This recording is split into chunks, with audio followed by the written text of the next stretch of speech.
Brian with Sunshine Landscaping here again, and I am showing you guys a waterfall that we built recently. Now the good thing about this waterfall is we implemented a lot of natural products. You get a sense of you're in a natural setting rather than a bunch of concrete precast rock, or fake rock as a lot of people call it. You get more of a sense of you're in like a Disneyland or casino or something like that. The customer here wanted more of a natural setting, so that's what we did. And we implemented this around some of the existing landscaping. Like what we did is we built this around the tree that was already pre-existing. This African sumac, which was pre-existing, we built it close enough to that to where one of the limbs could possibly hang over and give you a real neat natural look when you're in the house looking outside at the water feature.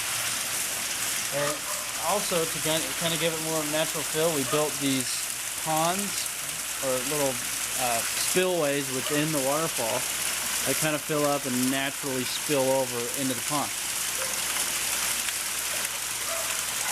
And then just to dress it up along the sides, we did landscaping and things that are going to kind of drip into the pond and give you a really cool natural feel there as well.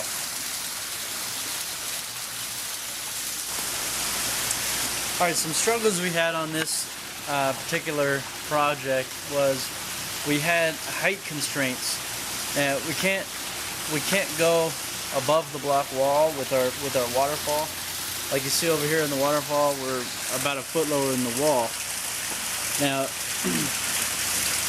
in order to make this waterfall flow naturally, we would need to be at a point where gravity would pull this water downwards and flow naturally. Now, obviously, we couldn't do that because of our height constraints, the wall.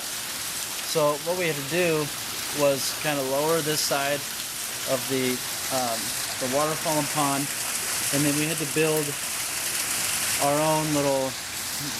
Basically, we had to fabricate little jets to push the water through to make it look like it's flowing, since we had those constraints.